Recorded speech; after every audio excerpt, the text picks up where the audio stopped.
But yeah. Whew. I hope everybody's doing good.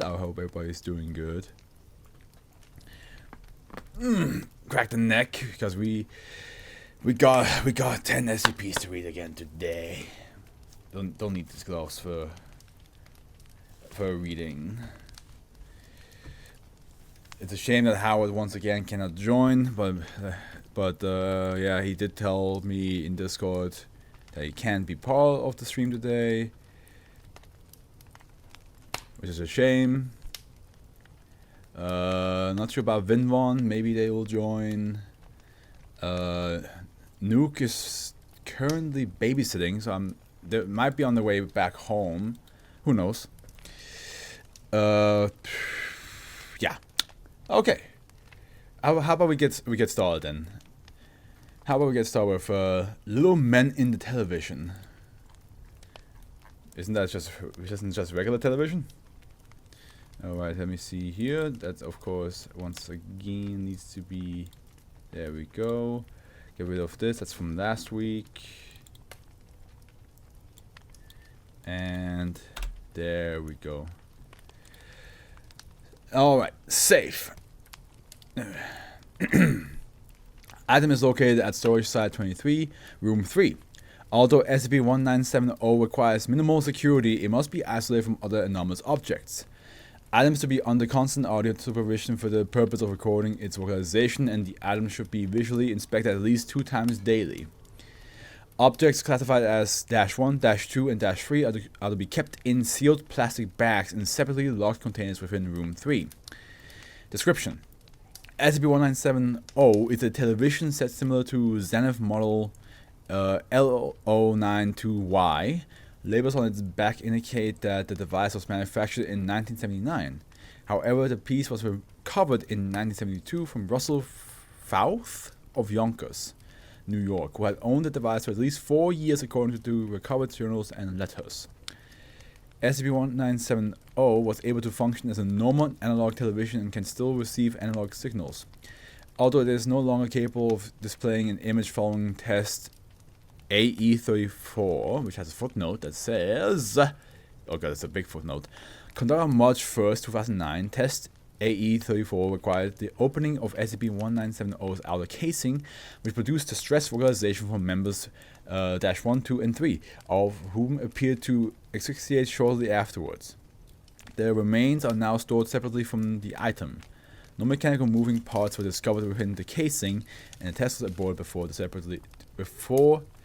the separately enclosed speaker casing was opened. SCP-179 does not require any power source and will begin functioning as soon as it is switched on. Oh, right. Like you said, this may be an infinite journey. Yeah. Who knows? Who knows how long this will take me? Because, like, yeah. Ooh. I'm looking forward to it though. Like, listen, I'm almost at 2,000, and I'm not seeing myself stopping anytime soon. So you guys are stuck with me if you want it or not. When turned on an internal light would when turned on, an internal light would illuminate a tightly packed group of thousands of humanoid figures pressed against the screen, ranging from 1 to 1.5 millimeters in height.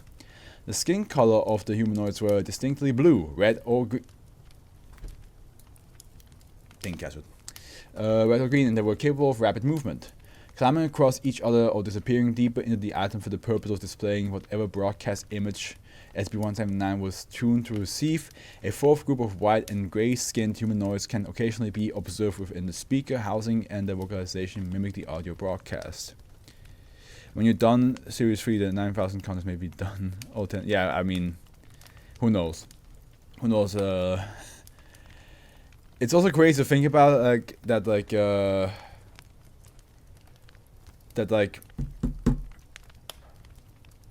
when I started reading SCPs, it was still at a 5,000, but then COVID happened, and everybody decided to write a shit ton. So it went from 5,000 to over 7,000 in an instant. So yeah, I think right now it's slowing down again because people are busy again. but I really did start at the worst possible time. Let me read what I read again. The skin color of the humanoids was simple, capable of moving, climbing across each other's disappearing, displaying whatever podcast image and was turned to receive. A vocal of white and grey skinned humanoids can be. That's cool. I love SCP that are just simple, not world-ending treat, not a creature that hates everything, but just little guys who populate a TV. Yeah, little guys who populate the TV and are the colors of the TV pixels, basically. So when we have like the static screen, it's not actual like static. It's little people just. Number and designation of these humanoids are as follows: -1 red, population 1,982. -2 green, population 3,946. -3 blue, population 1,979, and -4 white to gray, population unknown, probably millions.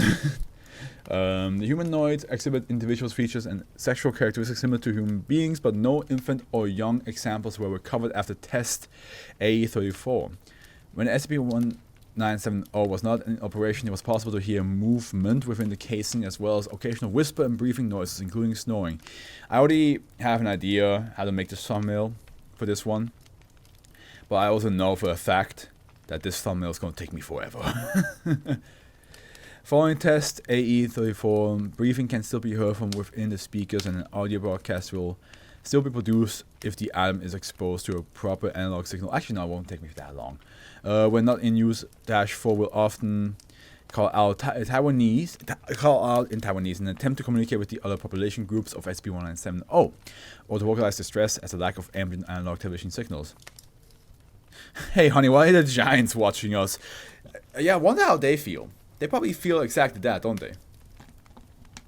They probably think we're giant people.